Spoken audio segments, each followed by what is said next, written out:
speak to your customers. The Big5D Podcast wishes again to thank the sponsors of the 2025 BigFive Summit in Cape Town: ABSA Group, Dialogue, Inspire, Networds, Preez, and Pragmattica Consulting. Our events are not possible without their support. Stay tuned for announcements regarding the 2026 BigFive Summit in Cape Town, coming soon. Welcome to episode 55 of the Big5D Podcast. I'm Charles Laughlin, Chief Content Officer of Big5 Digital. Recent episodes of the pod have featured content recorded at our 2025 BigFive Summit in May in Cape Town. And we've had so much great content at the summit that we decided to keep going with using the podcast to share some of that content with you.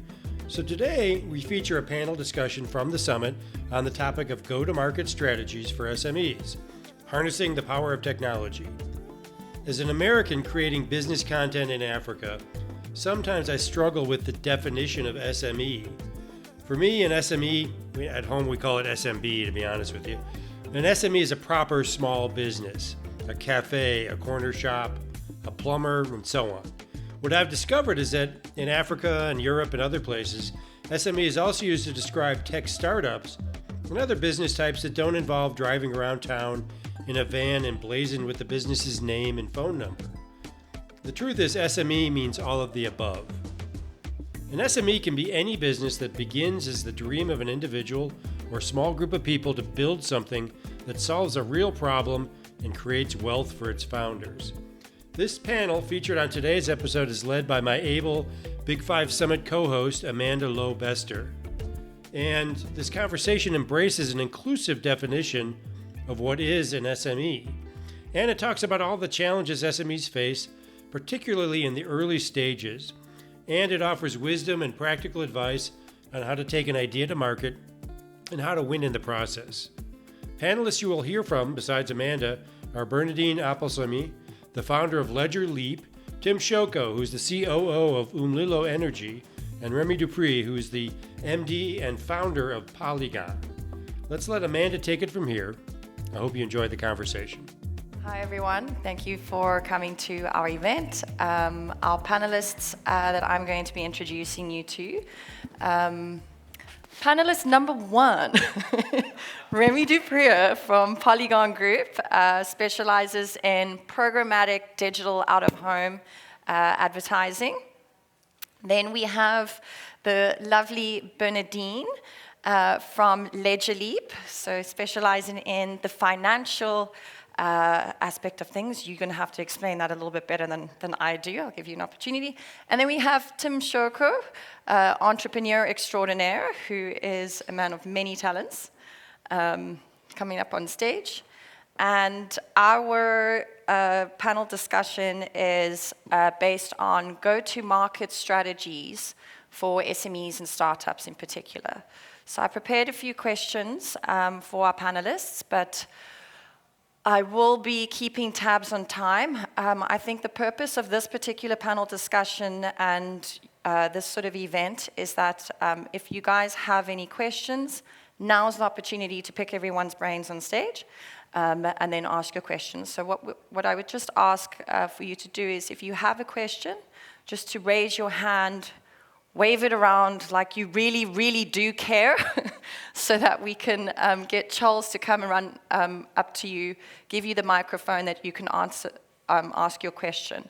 What I would also just recommend and advise that if you do have a question, audience, is to also just introduce yourself because again, these conference events are very important that by the end of the day, everyone is on a first name basis. So I can see we've got a section over here where there's some very inquisitive minds. So next time, if you've got a question, introduce yourself as well. It also gives you an opportunity to promote yourself. So I'll get straight into it. The first question that I have for our panelists, and this is for opportunity for everyone to answer, is what is one of the most overlooked go-to-market strategies that SMEs should, in your opinion, be paying more attention to? I'd like to start with Bernadene, if you could, but before you answer that question, could you also just give the audience a very short 30 seconds about Ledger Leap and what it is that you do? Because I think that is very much appeals to the answer of how you're going to be answering this question. Thanks. Hi, everyone. I'm Bernadene, like Amanda said. I do financial modeling and data analysis. I project... oh, wow. Yes, well, I'll speak a little bit more about it in my answer. Okay, cool. Okay, so I think one of the factors that's overlooked when it comes to SMEs in their go-to-market strategy is the cost analysis, which forms part of your pricing strategy. So when I say that, I mean, is your pricing of your product or service, is it actually covering the cost that's attached to the price of the service? Yeah, so I think that's cool. That's part of my answer. Thank you. Thanks. Remi, do you have a thought or a view on what you think SMEs might be falling short on when it comes to go-to-market strategies for their businesses or their products or services? Something that they particularly overlook and that could be beneficial for them? Just a little bit of context about me as well. I'm a billboard guy. I've been in the billboard industry for 16 years. At the moment, I'm the managing director and founder of Polygon. Business only been around for 2 years, but we're a programmatic digital out-of-home business, and we've created the largest network of digital billboards across Africa, 9 African countries, a couple of thousand screens, billboards on sides of highways, and these are actually available to be purchased via Google-based products. So the first time you can actually buy billboards using Google-based interfaces, so just to help you kind of understand. From launching go-to-market, I think what I see time and time again is SMEs place too much value on what can be measured, which is pure traditional digital channels. What I've noticed over the years is when people are incorporating traditional above-the-line channels, such as digital out-of-home, with traditional online channels, the performance is significantly better, serving ads in the real world as well as ads on phone. And both of these things can be measured. I'll give you a quick example. We worked with a customer recently. I won't name them because they are probably competing with ABSA. But it was an SME lending business. So their customer is SMEs who need to access to funds. Obviously, the criteria would be quite strict. So why would you even consider using billboards? It's generally considered perhaps a mass market media. We used paddle courts. We have screens inside of paddle courts. And then in high-profile areas where you would find business decision makers. The customer was traditionally getting about pure performance, about 700 website visits a month. They then incorporated started adding a bit of radio.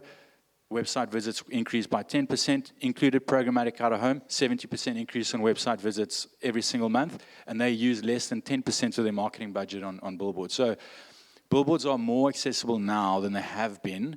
You don't need a lot. It could just be the local billboard on a highway, use day parting, etc. But billboards can now also be measured because we can tap into people's cell phones and we know what they do once they've seen an ad and they've moved out of that space. So I think just in general with the SMEs, you need multiple media channels, not just focusing on one particular avenue.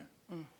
And I think most SMEs or small businesses, when it comes to billboard advertising, it's not a reachable thing. It's probably considered one of the most expensive forms of advertising and taking their products to market. So it's something that they generally would overlook. But thanks to technology and going into the programmatic space, you can almost run a digital billboard ad across, as you said, thousands of screens around the country for the price of what you would pay if you were to run ads on Google and Facebook. Same business model? Correct. So now it's accessible too. Yeah, we've had some customers running campaigns, nationwide campaigns, 10,000 Rand in a month, but just being hyper-targeted on where they're dropping ads. So just billboards don't traditionally come into the mindset of business owners because they think it's a big screen, it must be expensive. But in fact, it is not actually as expensive as one would typically assume. Thank you. Cool. Tim, you have a very interesting company called Umlilo Technologies but there's also been an interesting journey along business for you for in the startup. So are you comfortable sharing with the audience a little bit about your journey and perhaps lessons learned on what you as an entrepreneur have experienced in terms of taking your business to market and perhaps things that you as a business owner might have overlooked for your business? Could you give context to that? Yeah, certainly. Thank you so much. Thank you for having me. And my introduction, my name is Timkudze Shoko. I am a serial entrepreneur, Afrofuturist, a storyteller. And like Amanda's just alluded to, there's a lot to my story. Umlilo Energy was a green remittance company enabling Africans at home and in the diaspora to invest wherever they are to have solar projects developed here on the continent.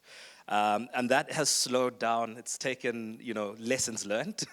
Wasn't the most successful, but I'm happy to share the reasons why that is.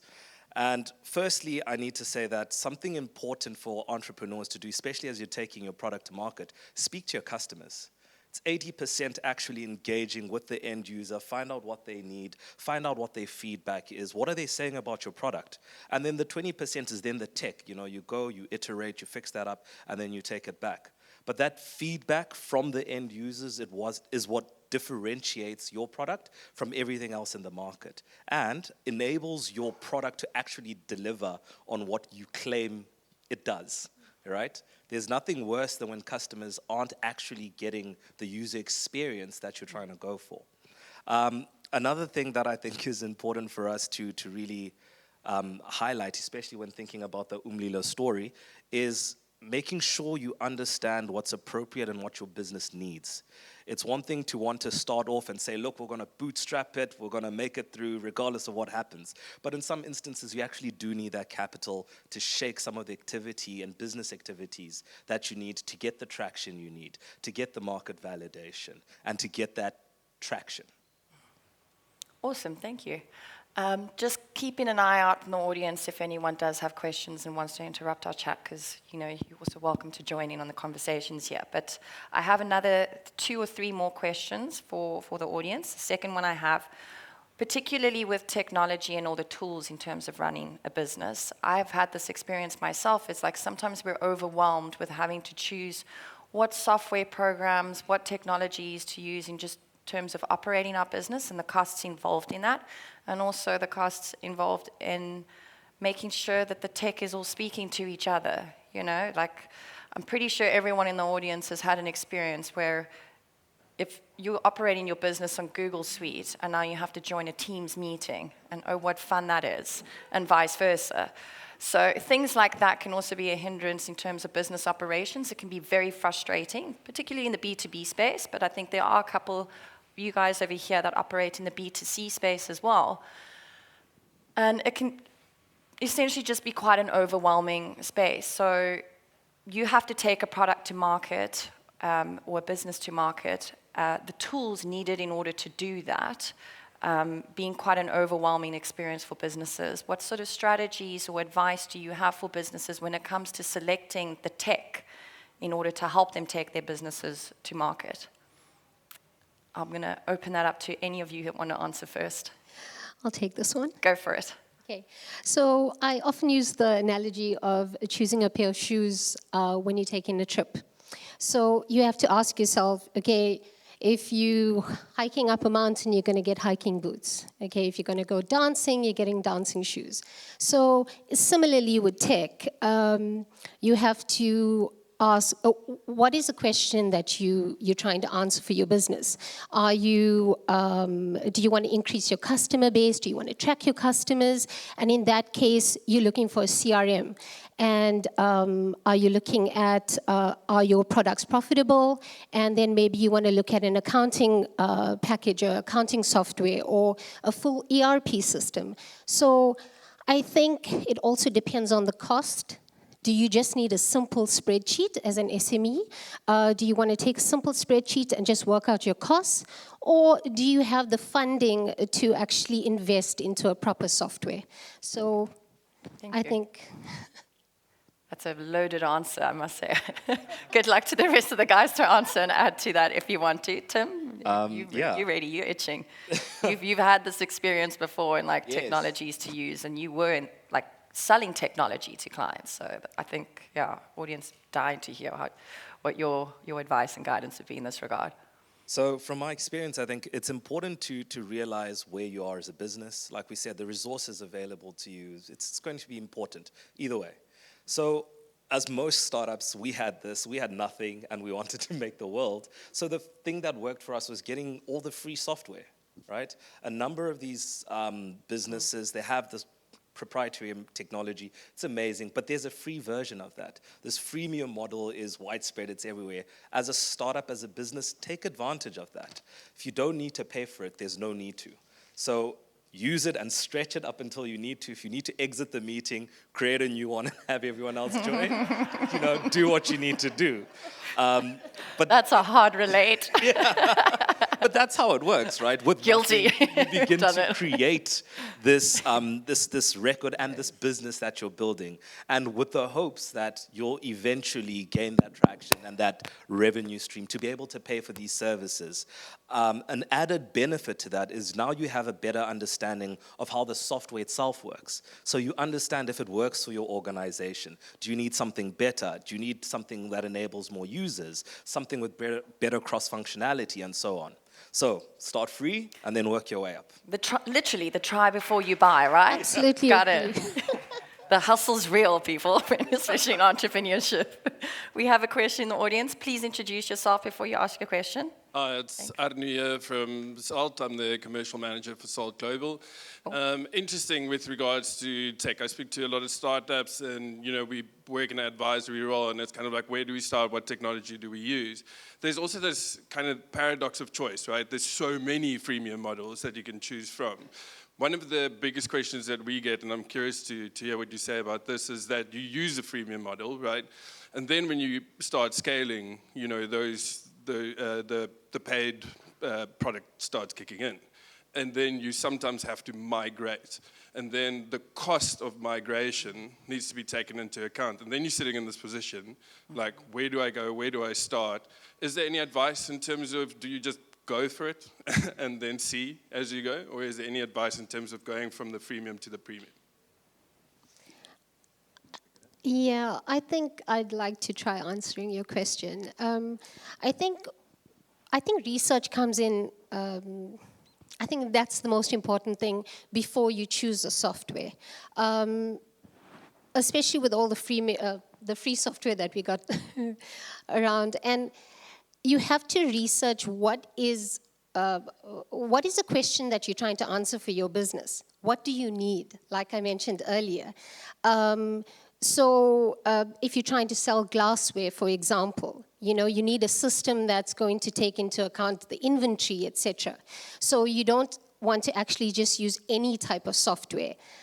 You want to choose a software that's specific to hold product. So I don't know if that sort of answers your question. Jimmy, you want to have a go? Yeah. I think something else that really worked for us was we understood, look, our free trial is going to run out soon. We're going to need to chop and change, find something else that works. So right at the beginning, because of that understanding, we try to always have a backup on Excel.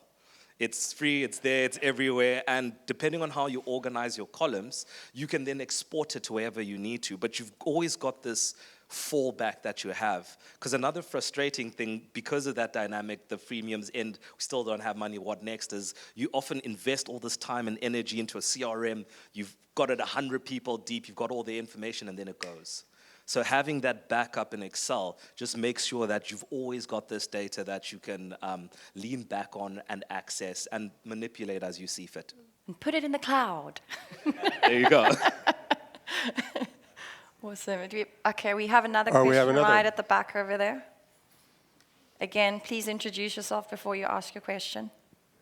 Hi, I'm Kanisha from Digital Doy, and I have a similar question because we deal with SMEs and large corporate, and there's like this friction point where with scalability, you hit a major issue, and so something we've learned is like mapping the system. but also the source of truth. And so I think what you're getting at is like the source of truth being your base data, your spreadsheets, and to remember, like, keep it simple, always back to basics, because we can, as humans, overcomplicate things, but as humans can't understand them either. So with software decision making, simple tends to always be best. And it's a conundrum we constantly face, especially with integration. So getting complex systems to talk to complex systems. And as you grow, the more complicated it gets, the more inefficient. So also like remapping, like taking a step back and looking at how to simplify constantly seems to be the best approach to tech. Okay. Was that a So question? my question I was going to say. is, having run and worked across multiple businesses, how do you approach that sort of perspective question to get perspective on what the business needs? That the question that you keep saying, what do we need? How do you find that answer? So, in our understanding what you need is, I think, well, let me start this way. As a founder, you need to have intimate knowledge of everything that goes on in your business. Part of the reason why you wear all these multiple hats, you're the CEO, you're the marketing guy, you're HR, you're whatever, and you need to have this information. Now, having the frank conversation about what it is that where you are as a business relative to your vision and how you're going to get there is very important. So I don't know if this answers it, but something I think is important for me to note is you need to set up these goals for yourself as a business owner, as a founder, as a team. You set up these goals, you set up milestones that you're meant to achieve on your pathway to achieve your vision. What you need to achieve each milestone will then differ. So if I'm setting up partnerships as part of my first milestone, I need to understand, right, I need a CRM system to make sure I'm tracking these conversations. I need to make sure there's someone else who's assisting me to get the numbers and just the data to input into the CRM. Then I need another person who's actually going out to have those meetings. That set of requirements and what you need as a business at that stage will vary greatly to what you need, say, when you're actually focusing on just rolling out a tech aspect of your business. We've set the partnerships, we've got the right people, we've got the LOI signed. Now we actually need to roll out and deliver on the tech aspect of this. That's going to need a team of devs, that's going to need someone managing them and babysitting the brains in that room, the talent there, and so on. So it really depends on where you are as a business and what's happening for you at that stage relative to your goals and milestones. I just wanted to add another thing around that, because we can get quite stuck in this product works amazing to solve this goal. But at the end of the day, people have to apply and actually use it. And as the founders and business owners, we're not actually going to be the ones using it. There's other people. So we need to spend more time actually facilitating the change management. And whenever you are going to be making a decision, you don't ask the CEO for his input. You get everybody who's actually going to use it. You need the whole team's buy-in, because without the team's buy-in, you're just going to waste money taking on premium products and that no one's actually going to use. So that actually you spend more time massaging the team to get their buy-in, and early on, they need to be the ones actually making the decisions. You are just guiding with a select number of options. That I think is probably more critical than choosing the right system in itself. And also to reiterate what Tim was saying earlier is get feedback from your customers. Find out how they're adopting it is probably one of the most important and critical things that's often overlooked. Yes? And sorry, your question really sparked on, like, it's great to say, like, oh, speak to your customers, but what does that mean? Yes. Right? How do you speak to them? How do you get in touch? And how do you get them to actually respond and give you the info you need? Yeah. And it's really about trying to, really break it down to basics. Go to a school, go to university or wherever, where people are gathered, sit down and literally just start up a conversation. Have people interact with your product so that they can give you feedback. Oh, this is cool. I found it hard to exit. I didn't like the colors. That's the information. When you go back, even if it's 3-4 people, the next time you have a meeting with your development team, that's something they look at. So listen, I put it in front of some people, and one person couldn't exit, the other person couldn't find the menu bar, and they actually didn't understand how to navigate it. What can we do around that? So it gives you that input to begin to further iterate. And once again, it doesn't end there. Get it out. Again, get feedback, and then that process repeats. The secret is in getting that iteration process down to a science and having it worked on and out the door as quick as possible. I have a question for everybody, even you guys, if someone wants to answer it. What is one go-to-market mistake that you have made in your business, like a hard lesson learned? So we got to get real here. We're not all about just saying, There has to look at be us, at least these are the one great per. things we do. There's always a one. But startups, nature of business, and that is all about making mistakes. I'm very curious to see what mistakes have people made, so that it helps everyone else avoid. I've already got 2 hands in the audience to say. So, what mistake did you make as a go-to-market for your business? Hi, Barry from Catalyst Software. We shotgun approached it. Shotgun. Everybody Pew, needs pew, pew. us. Everybody have us. Everybody try it. So I think that's probably a common mistake in the room. Okay. I see Nadia at the back there. Hi, I'm Nadia Tofa from Pragmattica Consulting. One of the biggest things that we've learned is not having processes in the very early days when we started our business. And I think especially for small businesses, most of them don't have a process for anything. It costs you time, it costs you money, it costs you resources.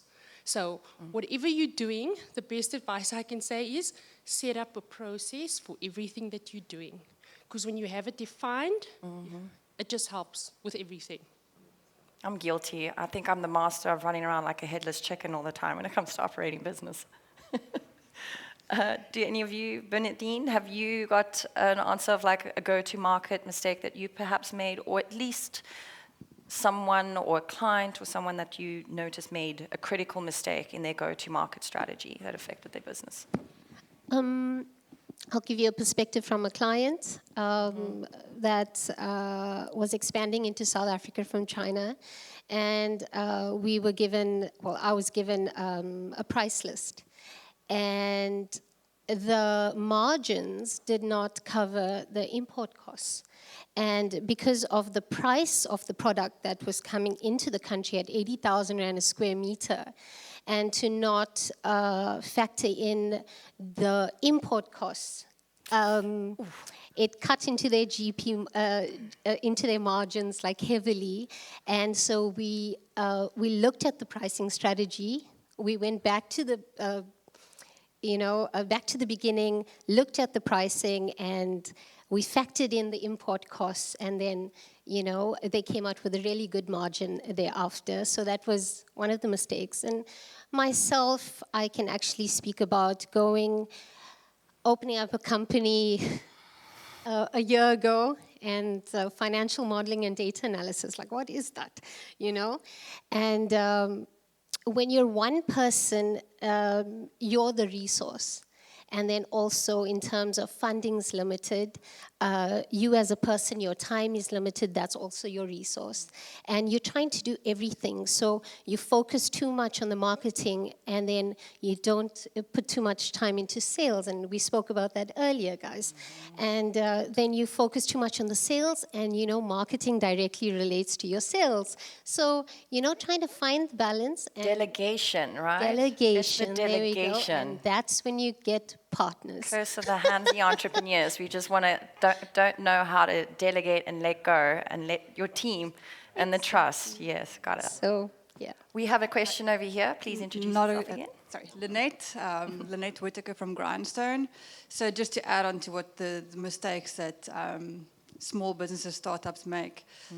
I've been involved with quite a few startups in the past, and the biggest mistake I've seen repeatedly is going too big, too fast. It always sounds amazing. You use a shotgun approach, and everybody loves your product, and now you can't cope with the demand. You lose track of systems, you lose track of your admin, you lose track of everything, and that's when it bombs. So make sure your scalability is done right from the beginning, and you've got a solid foundation.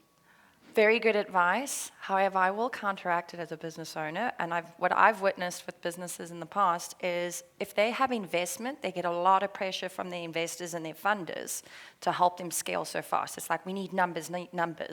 And it's actually counterintuitive that they actually grow too fast. They're not able to adapt with that. Just got to protect the, entrepreneurs every once in a while. I have one final question. We got 3 minutes left. If there's any other questions afterwards, then you can speak to people at the break. But I think this one is a really important one to share, and try and keep it really short. What role does tech really play in reaching underserved markets, particularly TIA? This is Africa, guys. Most of the population are in very underserved markets. I see the presentations from this morning. Everything is about the high affluent, the very niche, but the bulk of the majority of the population is often underserved. And we are a tech company, so as a tech company, we can all get a little bit too techy and a little bit too crazy on tech, and sometimes we just need to reel it in and visit what the actual market is. So what piece of technology do you think that maybe is being overlooked for underserved markets that could actually really help businesses thrive? I'm happy to take this one. Yeah. So I firstly don't think that the two are mutually exclusive, the sort of tech and working or having impact in underserved markets. If anything, I think that if all the world are all of these things are barriers, there's accessibility, there's, be a culture, language, and these are all barriers. Tech is the tool with which we break down these barriers. So, for example, a mobile-first approach to access underserved markets is, I think, pivotal. Using WhatsApp and WhatsApp bots to ensure that anyone with WhatsApp and a mobile phone can open it, text your number, and begin to use your services is critical. Also having, taking use or making use of the massive population and setting up a tuck shop where you'll have someone there in person, physically there, with one tablet to serve hundreds of people who will come through and access your service through just having this avatar there to enable them to do so. So this mobile-first sort of approach is really critical. But mobile first, guys, don't build an app and then expect to have 150,000 people download your latest iPhone app in order to get your business right. Agreed. I think when mobile first, it's not only things like WhatsApp that require connectivity. There's also using USSD as a means to do so, where I don't need a color screen, but star 25 star, and I'm rocking. Remi, would you want to add to that? I think just more segue and obviously on different media channels, because you have to get a little bit creative, and obviously mobile comes first. Those are brilliant channels as well. In the lens of billboards or out of home. Thanks for joining the Big5D Podcast. This show is a production of Big5 Digital and is written, hosted, and produced by me, Charles Laughlin, Big5 Digital's Chief Content Officer.